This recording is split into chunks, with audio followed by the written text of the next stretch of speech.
We are recording. I guess there's a few things I should tell you before we get going today. So what we're trying to do today, what we're going to do today is we'll talk about logic and argument and what makes argumentation, I guess, slightly different than dadgummit, Gary. I didn't notice you were there. Dang it. I'll have to fix that later. I was like, Garrett's not here because I didn't saw that chair empty. So anyways, I should tell you, like, I don't know how this is going to affect my week, but I thought I should tell you it's an especially odd week for me. So I should tell you, like, if y'all have, first of all, if y'all have emailed me about quizzes that you need open because the grade conferences, you noticed your quizzes were low and you need quizzes opened. First, go ahead and email those quizzes you need open, and with a reason why. I've had some students just saying, I need all the quizzes open because I was lazy. That's not good enough. I need at least a semblance of some reason, and then I had one class, and please just put them all together, because I had one class I told them, yeah, I don't want to make it too easy on you, so I want you to just email me separately. And I meant, like, after you get one quiz done, then you email me the next one that you need open, and so on and so forth. They just sent me 5 emails in a row, and that's literally like the opposite of what I wanted to happen. Like, that's not. You just made more work for yourself and for me at the same time. It was shocking. So this is a weird week for me in the sense that I think I've only got 4 essays left to grade for all the classes, which is weird right now, because usually I'm not caught up at this point. I don't know how I have gotten caught up. You know what I honestly think it is? I think it's the fact that we're offering student loans again means we have more students, and so my class is the same size. But those students aren't always the ones who are not people who use student loans. Like when your class just suddenly gets bigger for no reason because of like financial reasons, those students aren't always the ones who turn things in. So I think that what's happened is I've had like an artificial class inflation of size, and I'm not really grading any faster than usual. There's just literally the same amount of stuff I would normally have for a smaller class. It's just we now have more students. Does that make any sense? Like we have more students, but these are not the kinds of students who would turn things in all the time. So I think that I have less work to grade despite having a large number of students. Because I did notice that like there's like half the students have not turned in essay 3. Half. Like how's that possible? It's weird. That does not mean you should feel like, oh, good, I'm normal. No. You should feel ashamed of yourself and get it turned in so I can grade it. That's what should happen. But I am caught up. I've got like 4 essay 2s left to grade. Some are late and some are revisions. So that's all I have left to grade. Huh? I don't know names. I grade. I go where there's one there and I grade it. So maybe. I know that 4. October 20th, the 20th, I think. The 20th? Oh yeah, so it's probably that then, because I think that what I did was I graded all the ones that were turned in like on time, and then I stopped, and then so I could get the essay 3s done, and then after that, so it could be. I know there was 1 that was a revision, and 3 that were. Mine's a revision. Either a revision or it's a resubmission, and I can't remember which one it is, but this is going to be a weird week for me, so I probably will get those essays done maybe this afternoon. I don't even know.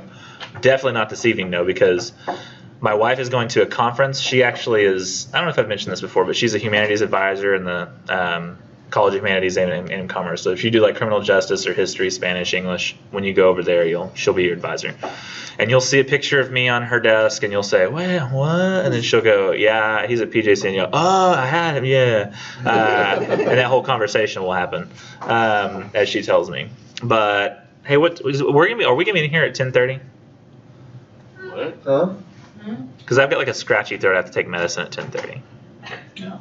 We'll be finishing up. Okay, if anybody can remind me like at 10:30 to take medicine. Huh? Oh yeah, 10:45. So yeah, we will still be here. Okay. Yeah, it was an hour and 15. So I'm not giving y'all medicine. I have to take medicine at 10:30. That's what's going to happen. Good. So I don't think teachers are allowed to do that. I think it's illegal. They're not. Yeah, it's pretty illegal. And I am not a school nurse, so I cannot administer. I'm a mom. I'll remind you. Thanks, Mom. I'm a dad. I have no excuse. So, but speaking of me being a dad, tonight my wife's going to be gone because she'll be going to that conference. But it's a one-day conference, so it's not going to take very long. So I'll be doing all the Carly things, all the Kimberly things all night tonight and all night tomorrow. She will arrive tomorrow night, probably around 10 p.m. from a long drive from College Station. So then I don't know if you know, Wednesday is Halloween. And when you have a young child who can start wearing costumes, Halloween's a big deal. Oh, yes. So yeah, a little 1-year-old in her baby shark costume. She looks like a shark. It's adorable. And we've got shirts that say, I've got one that says Daddy Shark. She's got one that says Mommy Shark, and it says Doot Doot Doot Doot on there. Because I don't know if you've seen the video. But, Thursday from 1 to 3, I will have probably all your full-time teachers that you have. Like if you have Miss Lorraine or Miss Norris, Tarrant, Cheryl Anderson, Kelly Payne, Lambert. If y'all have any of those people at 1 o'clock on a Tuesday, Thursday, they won't be here. Well, it depends. It depends on their department. So you'll need to maybe talk to them and ask them because they're full-time instructors, and all the full-time instructors on 1 to 3 on Thursday are going to be going to the main campus where we're having a meeting about something. So, yeah, busy week for me, but I'll start grading research paper plannings as soon as they come in. In fact, all the ones that have been turned in so far, I've graded. There's been research papers already turned in. No. Plannings. So just the works cited and the thesis. I was like, Yeah, don't freak out. It's not yet. In fact, I would like nobody to try to turn in a research paper until you turn in annotated bibliography. And I would still like nobody to try to turn in annotated bibliography until I've approved your planning. So this is one area in which I would say don't jump the gun. Make sure you wait until each step of the process is completed. I have a question.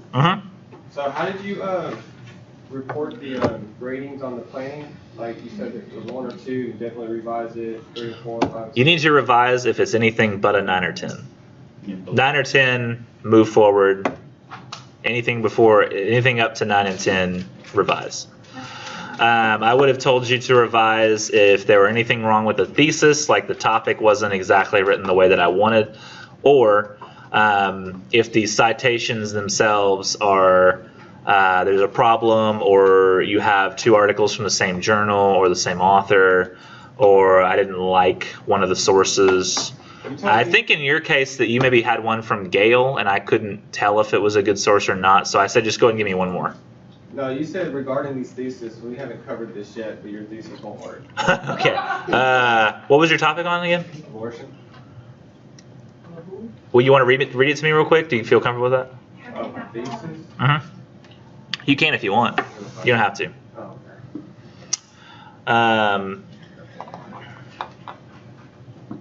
It may have been too broad, which we'll cover today.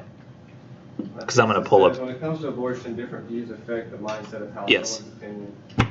I know exactly what. So this paper is not a report on information. So yours said there are people who agree and disagree, essentially was what you said. Some people agree with abortion, some people disagree with abortion. But this is not that. This is you're having to take a specific stand and say that this is the way it should be. And that's what an argumentative paper does. Otherwise, it ends up just being a report. So my sources were good, but the topic is fine. It's the thesis itself and the way it's written that won't work. Yeah. In fact, you'll have to take a stand on abortion, and then beyond just taking a stand, you'll have to say what should be done regarding abortion so that we have a direction that this paper is going and a purpose for it. Yes. So in our thesis statement, we still don't use No, right. in fact, you should not have written the word "I" in a paper since paper 1. Right. Yeah. But so if we're taking a stance, how do we go about saying? Think about it this way: your paper's taking a stance. You're not. So how do I strike that Your off? paper is communicating a particular idea is the case. So I Here, let say, me- This paper is. We're talking about argumentation today, and so probably much of that will come up in this. So I think that's probably what we'll just do is switch over to, unless people have questions. Questions? The references in the comment box, or does it? Thesis in the comment box, references in the as submitted as a attachment. And when I say attachment, not like on an email, but like the way that it makes you attach it on Black. Yeah. Like it's your essay or something. I noticed too, like, I usually don't like APA, but I will say something for APA. When I was looking at the sample paper after I got it APA-ified, which I just made up as a word, like, oh shoot, go in the hole. Gotta mark that. Gonna get rid of that. Let's see. Can y'all tell, like, do I seem like I'm in a better mood than usual despite having like a little scratchy throat? When I'm done with grading, man, it's such a happy time. Went to the aquarium this Saturday. The aquarium's a lot of fun if you've never been. My friend Jeff, he's got an aquarium in his house, and you can just go look at it. And it's it's the one in Dallas. It's we were there for 10 seconds, and the guy was like, "Man, I don't know how to use this parking machine." He's like, "Oh, hey man, you having trouble with the parking machine?" "Yeah, sure. Come on." He was like, "Yeah, here's what you do." I was like, "Cool, thanks. That was a lot of help." "Yeah, if you could spare some cash." And I was like, "There it is." Like, good old Dallas. So let's see, logic and argument. That's what we're talking about today. Oh, I have to use my little clicker. I haven't used the clicker in weeks. It's gonna do that. I gotta turn this off. I keep forgetting to turn this off. This display, I want to see exactly what you guys see. There we go. Oh crap, y'all see the thing on the bottom? Let me see if I can fix this by just doing this. I guess we're just gonna see that. Oh, wait, what if I can, is there any way I can do this? F11. No, it's just, didn't we do this before, like we had to restart File Explorer? And we had trouble figuring out how to restart File Explorer? Didn't we? I don't think that was just that. I think it was. Maybe it wasn't. You had to run like a command line? Okay. I might look this up ahead of time. Hold on. How to restart File Explorer. Oh, you just go in the command prompt. How do you do it though? Like what's the... Control Alt Delete and then you go to the start.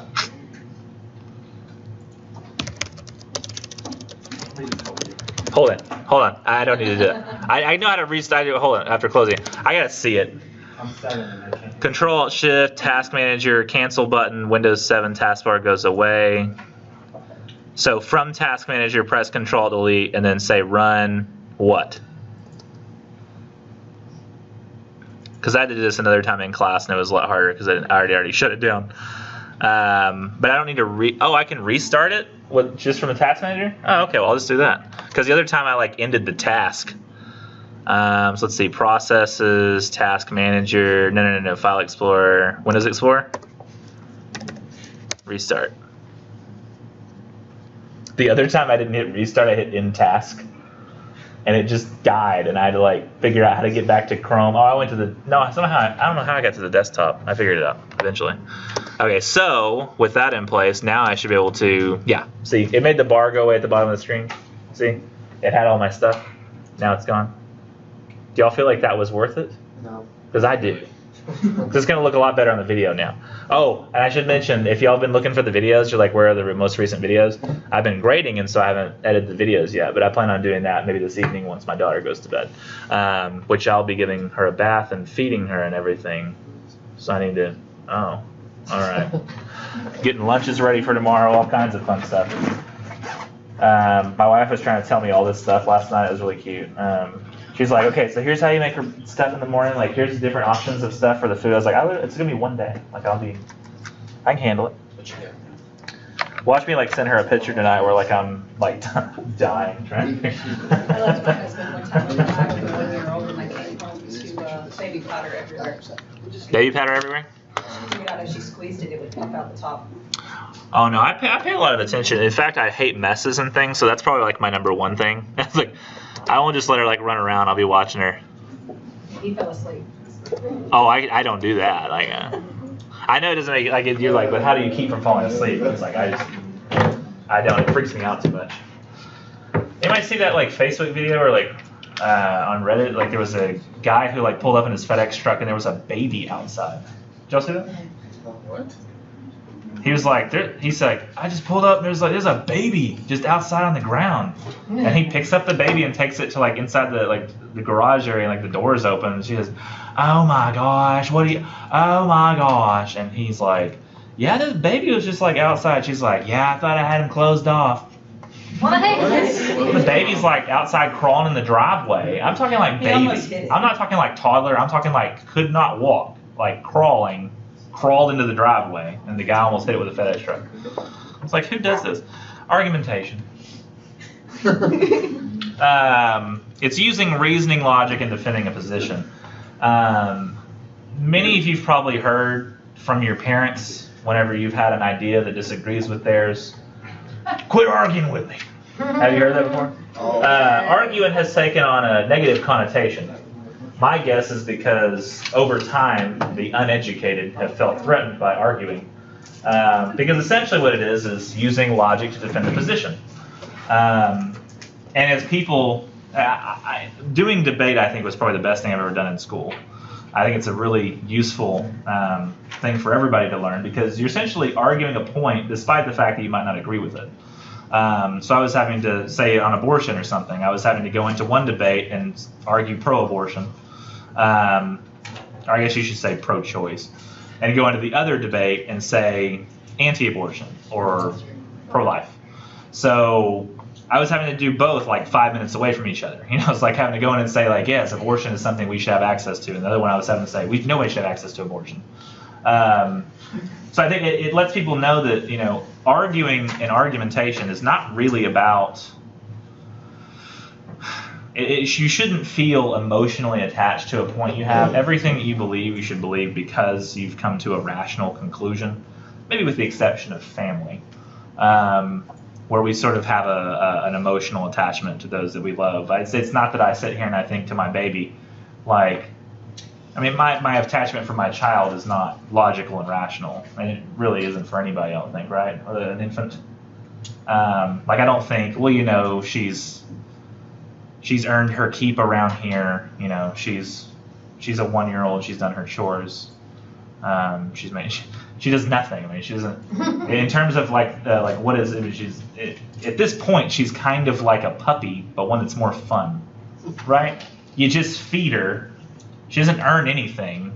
There's nothing she's managed to earn in the house. It's just kind of an emotional attachment that we have as people. So maybe with the exception of like family and love and human relationships like that.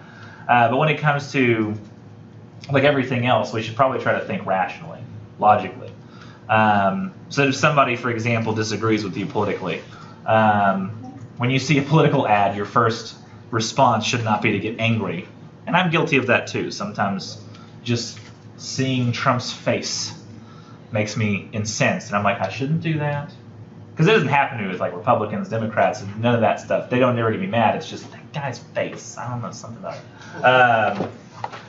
This weekend he wouldn't condemn white nationalism. Like, come on. Like, just say it's bad. You know?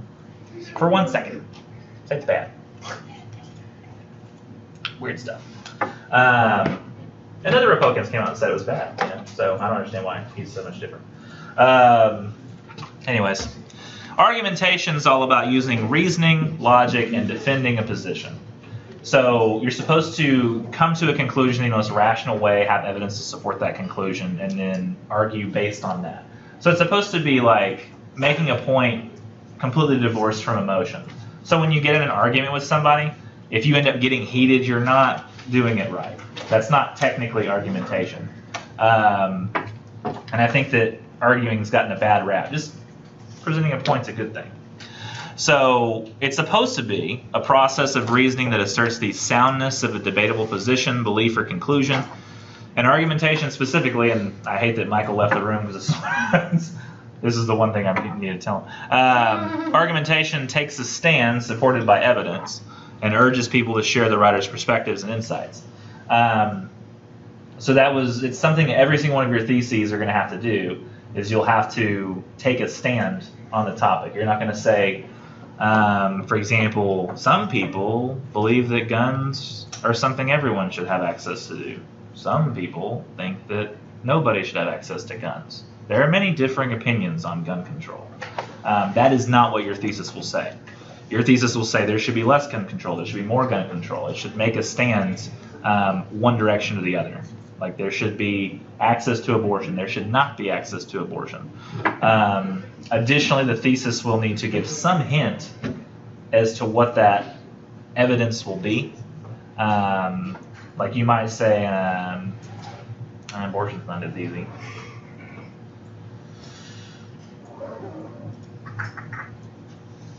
Gun control should be increased in order to reduce the amount of mass shootings in America, or something like that. Or did I say decreased or increased? Gun control should be increased in order to reduce the amount of mass shootings in America. And so you've got some phrase like that, because or in order to, at the end of your thesis, to kind of give some direction for the paper, like this is why. And if I use the sample of Magnus Baraka, if I hop on here real quick and we just take a look at what he saw.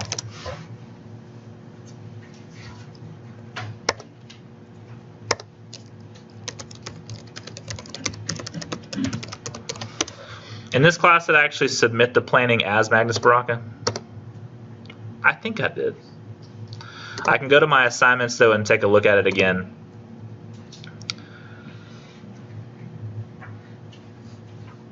Let's make it a little bigger so you can see the thesis here. So this doesn't just say something like, all rural public schools in the United States should implement a comprehensive sex education program. It doesn't just leave it like that. It says, or in the 6th grade, but it says the purpose here and why. Why should we do this? To increase awareness of the various consequences of sex and how it can affect their future. So you've got to have some kind of reasoning at the end as to why. I've done this in the PowerPoint that we have, or the PowerPoint that we have where I started telling you how to do the thesis. I never actually made it to the, oh crap. I keep forgetting that the page noun button is not in the same spot it used to be on my old computer. So oftentimes I'll end up taking a lot of screenshots one after the other because I'm hitting what I think page down is.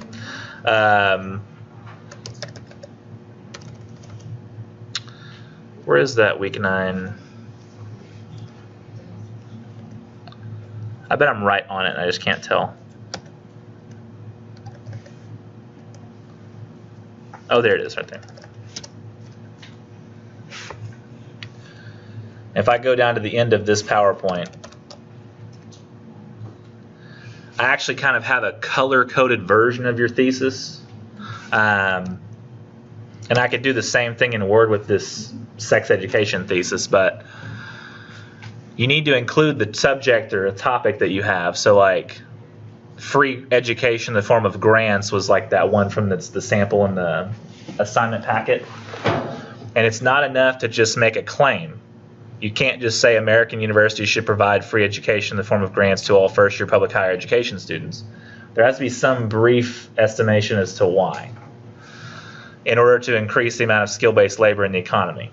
Now, nobody has to color code their thesis, but I found that color coding it for myself helps me know what elements the thesis needs to include. And so in this case, way I'm able to take a stand and show roughly what the reasoning behind that stand is, which is argumentation. You're asserting the soundness of a debatable position, which is we should provide free education in the form of grants. And you're supporting that by evidence and urging people to share the writer's insights by providing a brief why. And I could do the same thing here with some Microsoft Word action. I don't think that phrase has probably never been said in the history of the world.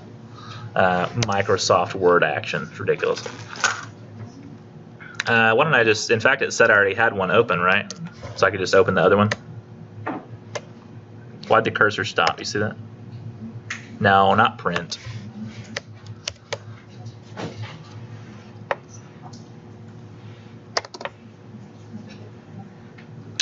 So if I scroll down here to And I mentioned to Michael that while you were gone, this is essentially what was wrong with the thesis that you had, because argumentation is a process of reasoning that asserts the soundness of a debatable position, belief, or conclusion. It takes a stand supported by evidence and urges people to share the writer's perspectives and insights. So on abortion, you'll have to take a stand. So you want the thesis to be cited instead of neutral? I don't know. I don't know. I don't want to get confused with the word cited, meaning like citations, but it needs to. Cited, like one side versus another. Oh, cited, S-I-D. Okay, got it. Yeah, so it needs to have a side. Yeah, pick a side. See, I thought it was supposed to be neutral. That's why I tried to make it a neutral thesis. Yeah, it's weird because like tonally, you need to sound like you're not personally invested in this. You just need to sound like, well, here's what the evidence points toward. So that if I take this thesis right here and I copy it, make a, no, I don't want to make a new document. I just want to go to the next page.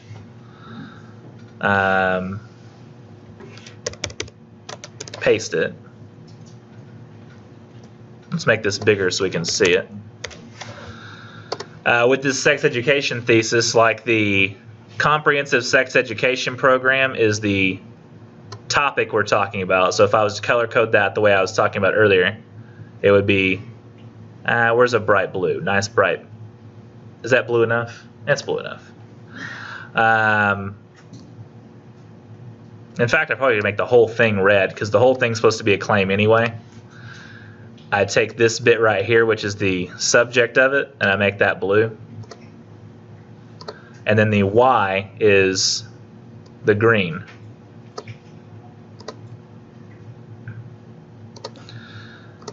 So the claim is all rural public schools in the United States should implement a comprehensive sex education program in the 6th grade. The subject of the paper, of course, is comprehensive sex education programs and should they be provided. You know, that's the question that's there. And then the why is to increase awareness of the various consequences of sex and how it can affect their future. So my assumption is this paper is going to spend all the rest of its time trying to show me through evidence how giving a comprehensive sex education will increase awareness of the various consequences of sex and how it can affect their future. Granted, I don't like the grammar here because she says their future, and I don't know what their is referring to. Technically, it should be referring to the comprehensive sex education program. But I want to show you that normal people sounding words can work as a thesis as well. Lori, do you have a question? Yeah, so when we turn in the reference page, it's the autobibliography page that, when you turn in the references page, like the references It just itself needs the is, reference. it just needs the reference page, yeah. okay, and when you turn in that page, Mm-hmm. those are the only sources you can use? No. Or can you add some, if you find like better articles or whatever, you know, throughout your process? I do suggest Uh-huh. checking with me before, Before adding one in? maybe like, for example, you bring a computer with you. So if you were to get your sources approved by me because you went to the databases, Uh-huh. and then you said, Nichols, I kind of changed some sources around when you check this. And I could just maybe give a glance at it Okay. and say, okay, well, they follow the same format that they did before, and they seem to be from the databases still, so that works. The issue is when I've had students before will propose to me a bunch of database sources, but they were just placeholder sources. They just wanted to turn something in. And then when they ended up finding the sources they used for their paper, they went to Google, searched and found vaccinationsAredangerous.com, and then gave me a bunch of other sources that, so I would really like if you do change sources around a lot, Check. not just one or two, but check in with me and make sure that that's okay. Because sometimes in the past when I've said, yeah, sure, that's fine, people have taken that to mean, oh, I can just go pick anything as long as I get something turned in at first, and that's not the case. Okay. Yeah. Michael? What's the difference in those sources? In what sources? The frame sources versus the other ones? What sources? Sources you just mentioned. I forgot. You talked to me, so I left my mind. Basically, he's asking what's the difference between the two. I don't know what the two are. Okay, you have what she said. You have your the ones you first, and then you find some new ones, and you kind of. Oh, I see what you mean. That's only if you find new ones. Because I always say that when you turn in your works cited, it's a tentative works cited. I mean, the idea is that you'll stick with those sources, but if you end up going, oh man, I started writing the paper, or I did the annotated bibliography, and now I feel like I really need another source that kind of covers an aspect of this argument that I didn't know I didn't have. Like, you may have thought, okay, based on the title of this article, I assumed that this argument was going to be in there, and it wasn't. So you go, man, I need to go find one more source. And so you go find another source, and you go, oh, okay, here it is. This is a good one. If you're just adding an additional source, that always works. But if you're going to be switching out a source that you thought didn't work for one that does, one, you won't have to redo your annotated bibliography, because that's the way that assignment works is you don't have to redo anything. But the planning, I kind of would like to approve that new source, but if you feel confident that it satisfies the same criteria that the other ones did, then you won't have to redo it. It's kind of like the research paper, since it's open on topic and stuff, it's kind of a play it by ear scenario where it's not always going to work exactly the same for every student. What did I say this was? Blue, subject, topic. Red, claim, I think that mine will be green. point to proof. Green, brief reason the claim is true, why it's true.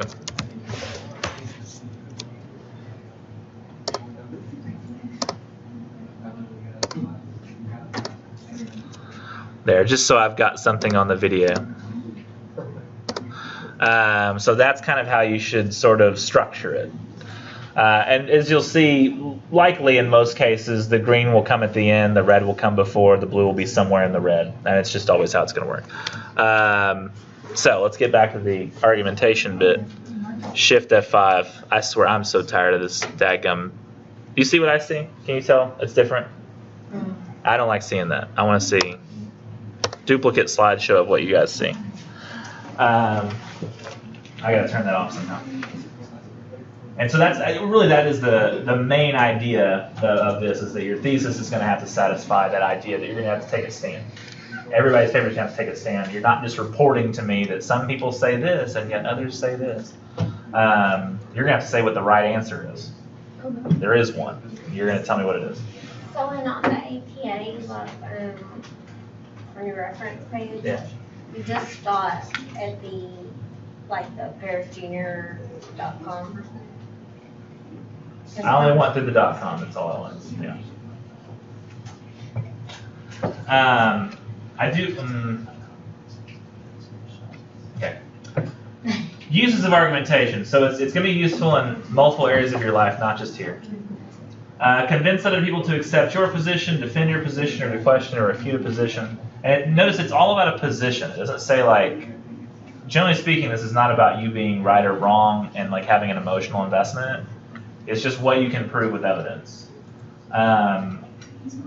It should not really be something you would get angry about. And as a result, it's important to distinguish that argumentation is different than persuasion. Persuasion usually, if we're talking about what is persuasion, it's an attempt to convince an individual to adopt a position based on utilizing pathos, ethos, and logos. We'll talk about that more in a couple minutes, but pathos is essentially emotional arguments. Ethos are arguments based on the credibility of the person who's trying to persuade you, and then the logos is logic. And argumentation generally is almost entirely the appeal to reason, logos, or logic. So you're almost trying to make a completely and totally logical argument and getting rid of the other stuff. Have I mentioned this to you guys before where, maybe I'll go through the next step first. So we're talking about pathos, ethos, and logos. Pathos are essentially an appeal based on emotion. You're trying to get at somebody's heartstrings or make them believe something.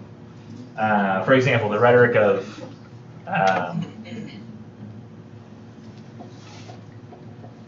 would you guys guess that crime is worse now than it was 10 years ago, or better? Worse. It is far better. We have less crime now than we've had probably in the last 30 years. But pathos-wise, whenever you turn on the news, they always show you the worst stuff, don't they? And it makes you afraid. But the crime rates are lower in almost every single area of crime than they've been ever in America. No, granted, of course, there are pockets of places. I really don't know. See, here's the thing about argumentation is for me to know the answer to that question, it wouldn't be conjecture. It wouldn't be what I feel. It would be what when I go look at the statistics, the data. Well, I don't think what logically is happening. I don't think Chicago's went down because all they've got is more populated, so that means there's more people to commit the crimes. What? Say again? Over the years, the population's just been getting higher. So in Chicago, back 30, 40 years ago, the population wasn't that high in Chicago, so the crime was at a certain rate. So now with today's population, now that the growth rate has increased, then the crime rate probably has increased in Chicago as well because there's more people who commit the crimes. Yeah, and see, it all depends on like the person who's presenting the evidence too, because people say that statistics. I've heard people make comments about statistics and how statistics lie. And statistics usually don't lie. It's the people who are presenting them that lie. So that I might say, okay, well, there's more crime in Chicago now than there's ever been, but that might just be in sheer numbers because the population's gone up, like you said. And you'd have to maybe look at crime rate instead, but you'd also need to compare that to, has the poverty rate gone up? Because there's more crime in impoverished areas. It's just something to do with poverty. People who are in poverty commit more crimes overall. But it's all about like how you read the statistics and how closely you're reading the statistics as to whether you're looking at it logically and rationally. For example, if I was to take the pathos argument or even the ethos argument here of, let me ask you a question about, say, how do I phrase this? It has went down. Huh? It has went down. What, crime in general or Chicago? Chicago. From 1995, it's went down from 2010. Yeah, it's weird. It's like you get from the rhetoric you see on the news, and generally from what you see on Facebook, or especially since social media has happened, we tend to just see the worst stuff in front of our faces all the time, and not realize that actually things are getting better. We feel like things are getting worse, even though they're getting better, which is weird. Here's an example. Give me a second. I have to think about how to phrase this for it to make sense.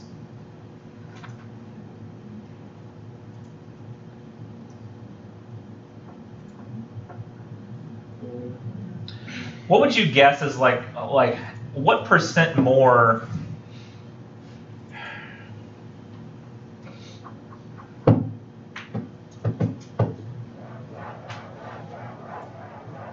Here, I'll give you a number. There are currently about 44,000 immigrants being detained by the Trump administration. How many would you guess there were under Obama at the end of his presidency? So you're comparing like right now? Yeah, give me the number. If I say 44,000 under Trump right now, how many would you guess under Obama? So like 2 years under Trump, 8 years under Obama? I'm not talking about the total of Obama. I'm talking up to currently 44,000 under Trump right now. How many were there in the last year of Obama's presidency at that right now moment? Give me a number guess. 60,000? 17. So you're saying you think that that Obama detained more immigrants?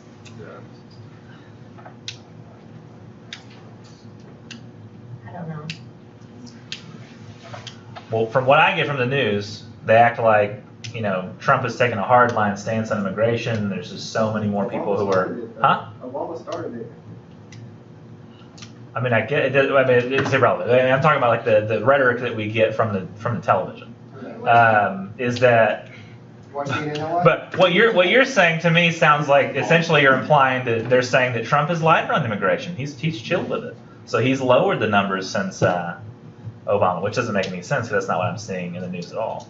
But the number of under Obama was 38,000. So that's an extra 6,000 people. Or an extra almost about 15% That's not really good. increase. I was When gonna say- I assumed it was going to be like, I thought double or something. Was just, but based on what I'm hearing and like the way my emotions are interpreting it's really weird because we use emotions to create numbers. You know what I mean? Like we assume that statistics, like our brain creates numbers out of emotions, when the best thing to do is just look at the numbers.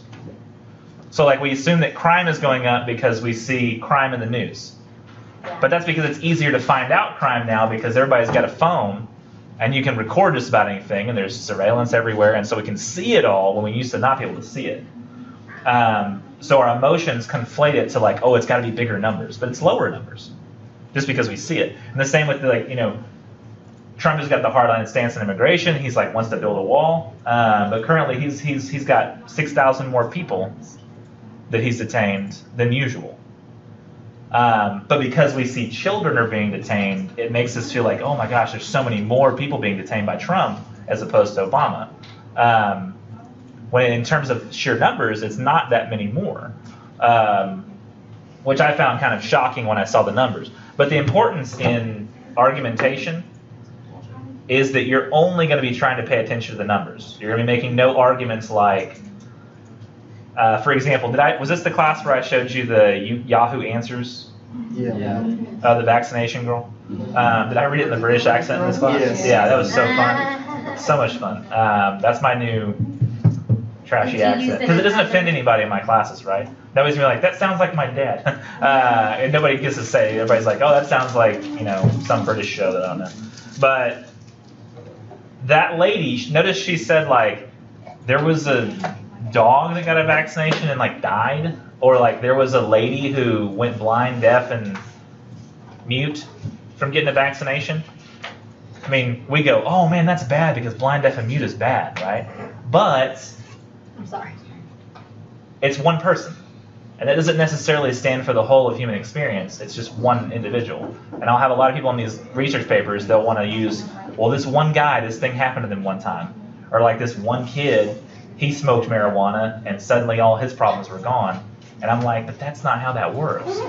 One person having experience doesn't mean everybody's going to have that same experience. And it's all about logic and rationale and numbers and statistics and stuff.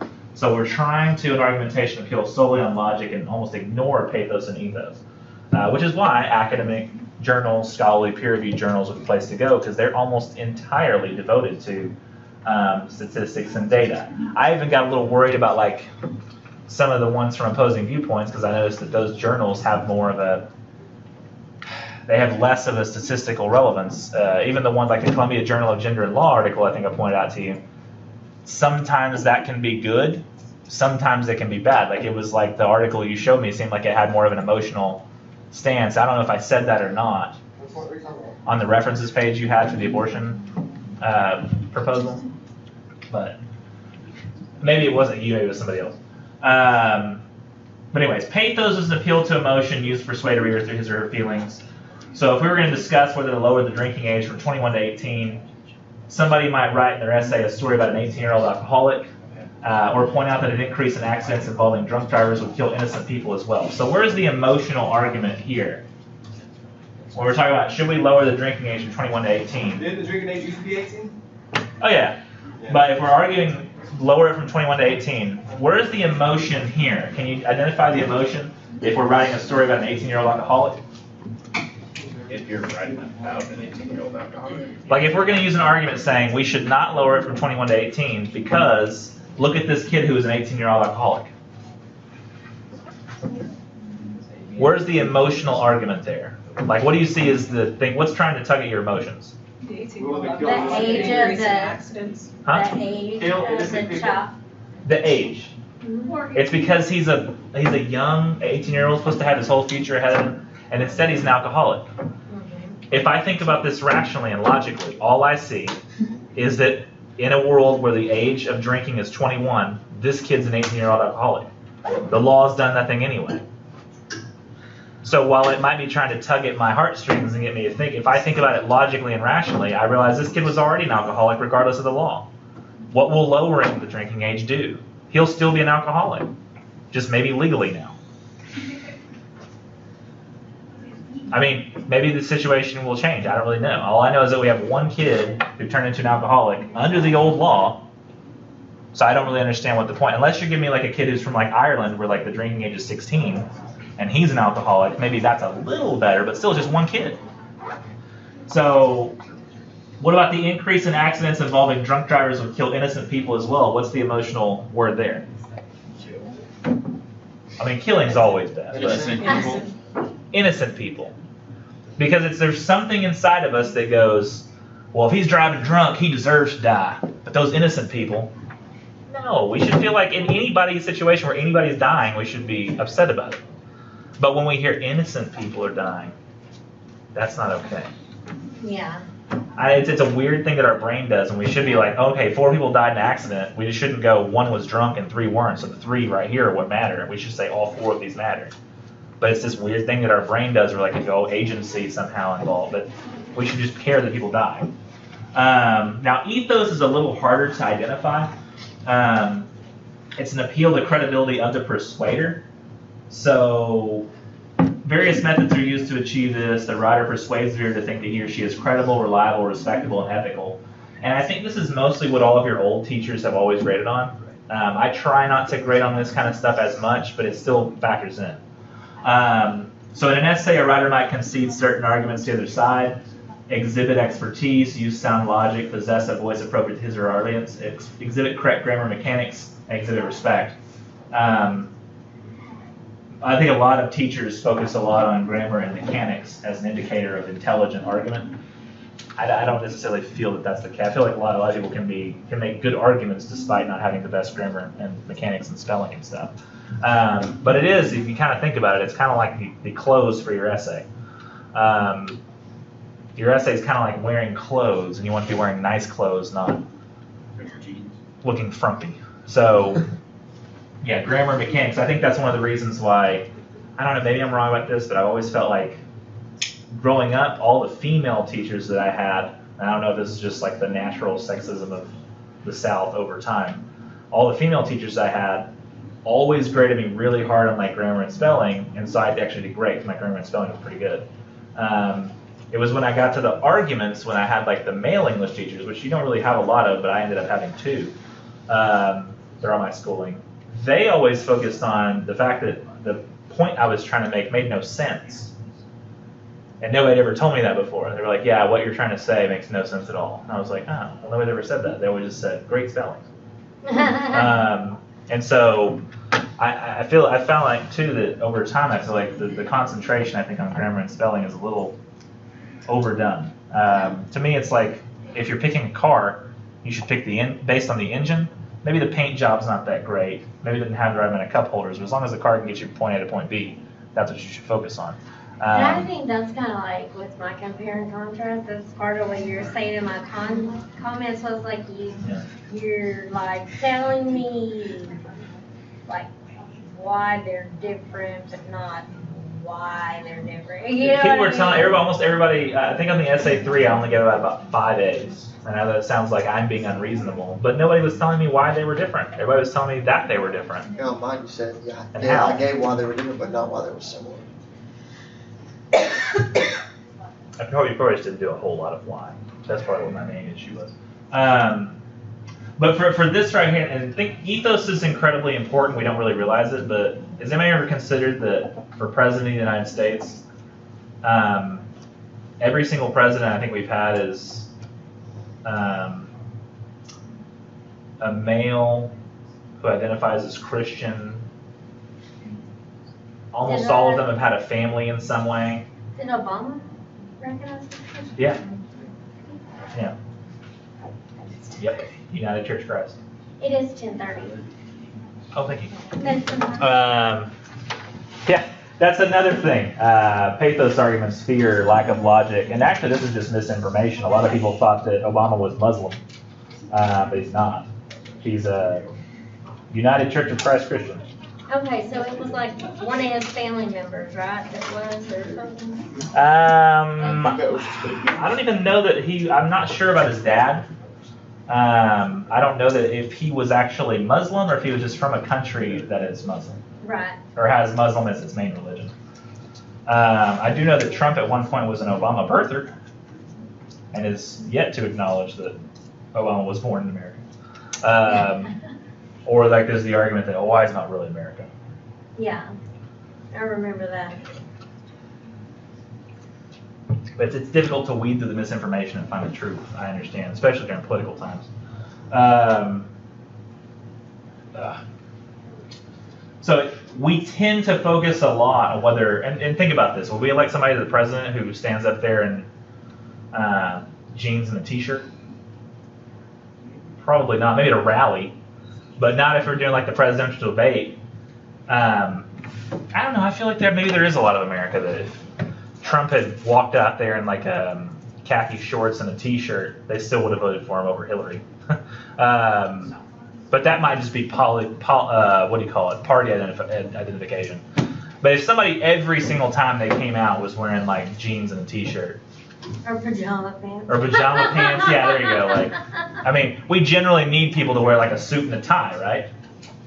We need our presidents to wear a suit and a tie, and occasionally we'll see somebody like in jeans and t-shirt and be like, oh yeah, he's like a real guy. He's somebody like he's somebody I could cowboy like. boots and a hat. But think about like when Bush was elected president, he was just a guy you felt like you wanted to hang out with. His ethos was strong. I mean, I feel like people from both sides. I don't know if you feel like anybody probably feel like if you were to meet George W. Bush right now, you'd be like, man, I can just hang out with that guy. He would not give a care in the world. He wouldn't judge me. He'd be like, one or two. He'd be like, hey man, let's hang out. You Have Bud Light. or junior? They're like, you drink Bud Light? He's like, I'll drink whatever you want. Whatever. The first one or the second one? Yeah, there's George W. Bush was the younger one, and George H.W. Bush was the older one, which sounds weird because you think it'd be the opposite because of the number of names. Logos is what we're trying to stick to, though, here. Arguments that use statistics, evidence, deductive and inductive reasoning, they don't contain faulty logic. Everything you're saying is based entirely on logic and rationale and numbers, statistics. Way different from persuasion in that you should center entirely around the use of logic. And honestly, this is what differentiates persuasion from argumentation, is when you read an argumentative paper, while it will suggest action, it will say this seems to be the most logical course of action, there doesn't seem to be a personal investment on the part of, you should not think of, argumentation is not like a car salesman. I mean, that car salesman needs you to buy that car because he needs money so he can feed his family. Argumentation is more like the guy who's independently doing research on that car and determining whether or not it survives crash tests with crash test dummies better than others. And they don't work for either company, they don't work for Ford, they're just doing an independent investigation, not taking money from Ford. So they literally have no personal investment in this whatsoever. They're just taking cars, crashing them into walls, and seeing which one kills more people. And that's all they do. So that at the end of the day, they say, yeah, it looks like when you crash them into walls, it'll kill about 15% of people at 30 miles an hour. That's what we've determined. And so he has no personal investment in it whatsoever. He's just looking at the numbers and crunching them. Maybe he has he said, it's a little different than I thought. I thought it would be 30, but turns out it's 15. I can't argue with it because that's what he's found. So that's how it all should kind of work with argumentation. As a result, when you're choosing your topic, and granted some of you already turned into planning, but when you're choosing your topic, you should have an intellectual or emotional stake in it. Like you should sort of care what the answer is. Because essentially that's what you're doing, is you're researching, you're finding what the evidence is, and from that evidence, you're coming to a conclusion. Really, you should have at most an inkling of what the answer might be. And that's usually when like people do like a psychology study or like physics studies. They say, here's what I think is going to happen. But you should not go into it like, here's what must happen. Here's what must be the truth. Because then you'll try to end up finding results that match what you want to be the case. And that's why you should care what the answer is. but you should also pick a topic where you could be open-minded and willing to consider all sides of the question. And if the evidence goes against your position, you should be willing to change your position. Interestingly, I saw the other day that I think I was watching a commercial, and it was talking about Ted Cruz. It was either talking about Ted Cruz or it was talking about Beto O'Rourke. I can't remember which one, because they got all those political commercials right now. And it said, it must have been the one against Beto O'Rourke, because it looked like he was a criminal. He had a bunch of like criminal, like I don't know. But it said like, Beto O'Rourke wants to open the borders, and like stuff like that. He wants to do less immigration detention, less. It almost sounded like a wrestling competition or something. Sunday. But I actually have read something recently that said that there was the guy who was over immigration for a number of years. He was some general in the Navy, and when he somehow got involved with like border security, he looked at it and said, "Wow, there's people coming across the border every single day. Coming, they're working, they're going home. They're coming, they're working, they're going home. We're not doing a very good job of this."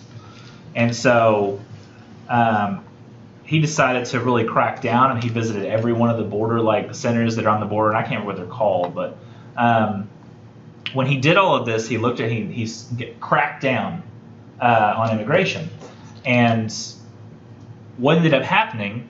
Do you think when the guy cracked down immigration, the immigration got less? It did not. It got more.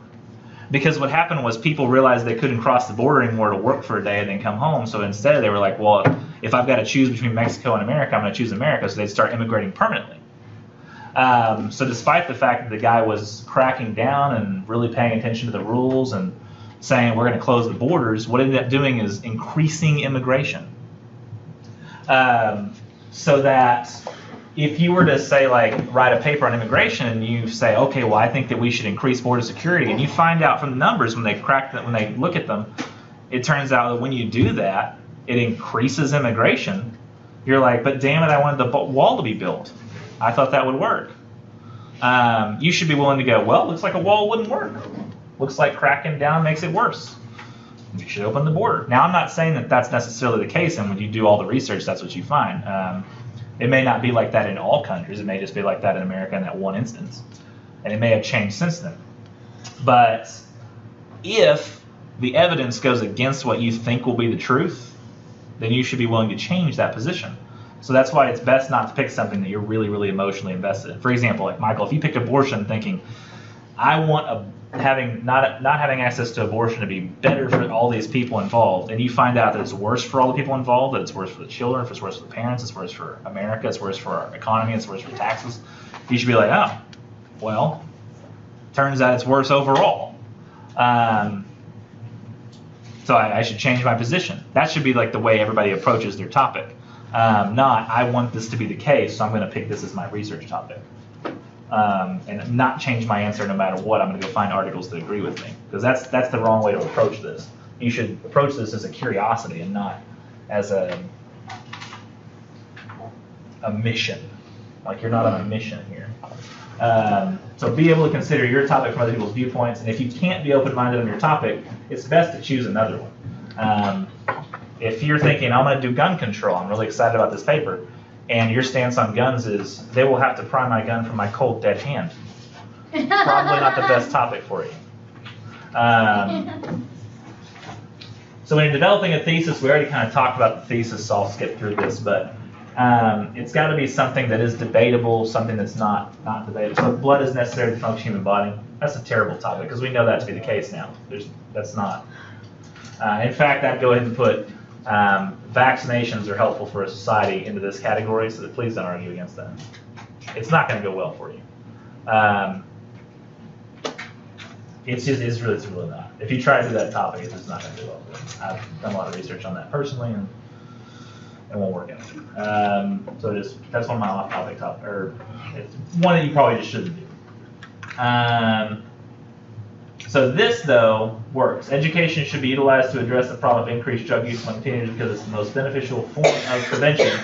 And if I can throw the word not in there, and it seems like it would work easily as well, depending on the evidence, then it works. With your thesis, assume a skeptical audience. Think about anybody who's reading this paper and how to appeal to every single person at the same time. And you really should be thinking, this argument that I'm making, I don't just need to appeal to those that would already agree with me. I need to really be trying to appeal to those who wouldn't. So that kind of needs to be your approach, is you need to be really trying to have your argument appeal to those who you know would be disagreeing with you from the start. So, Michael, on the abortion topic that you do in your paper, whatever the other side is, when you look at the evidence and you find that this evidence all points this direction, the people who would hear your thesis and go, no, those should be the people that you're arguing to. You should be convincing the people who would naturally disagree with you. Because the other ones are going to agree with you anyway. And never expect people to just take your word for it. You've got to provide evidence that will support your thesis and establish a line of reading that will lead logically to your conclusion. Now, when you're gathering evidence, you support your argument's points by appealing to reason by providing evidence, facts, and opinions in support of your position. Not everything will be facts. If it was, we would just know the answer. Like with blood is necessary to the function of the body. And they are best to have a fact to say, like, I have all these facts, and all these facts show that this is the case. And there's statistics of some kind, information that can be independently verified outside the observer. But opinions are interpretations of facts. And they can be convincing even though they aren't verifiable. Now, granted, most of you are going to end up having to rely on the opinions of experts to some degree. Otherwise, your topic will have already been solved. That's one of the reasons I say that, trying to argue against climate change being real or arguing against vaccines is not the best idea, because the opinions of the experts and the facts are so overwhelming in both of those cases that it's not worth even trying to write a research paper about the other direction. It's going to seem like you're a conspiracy theorist. You're going to sound like one of those people who was saying, yeah, the guy who was the bomber was a Trump supporter, and yeah, he bombed nothing but liberal people, but I can't help but think this is a liberal conspiracy. Like, that's, you're flying in the face of all the evidence. It doesn't make any sense. So you need to take the opinions of experts who have put their whole life into researching a particular area, and just kind of, if you really want to feel better about it, you're like, man, I don't agree with this evidence. I see this evidence and it just doesn't seem right. Well, look up the person who's come up with the evidence, and if they seem like they're not on the up and up, if they seem like they have certain type of belief that is going to point them in a direction, despite the fact that you're finding this in a scholarly peer-reviewed journal, I mean, feel free to point that out. And this is usually if you have limited knowledge on an issue. Your personal opinions can be excellent evidence provided you're verifiably knowledgeable about your subject, and this also makes for good ethos. A lot of people I've seen, for example, you should generally trust a doctor more so than yourself in terms of what's better for your body, but you have to understand too that a lot of times people say, well, I thought this about my kid and I ended up being right and the doctor was wrong. It probably was because you weren't fully able to communicate everything about your child to a doctor in that short amount of time. So while a doctor might have better knowledge overall and when he's got all the variables in place, he might not be. You ever been talking to somebody and when you heard them mention one little detail, you were like, oh, I didn't realize that. That changes everything. Because sometimes that one little detail makes a huge difference. And so that might have been the case for the doctor as well, where, oh, I didn't know that his fingernails were funny colored. You didn't tell me that. I mean, that changes everything. Turns out he's got this going on. Oh, okay. Because it's just a matter of knowing all the details.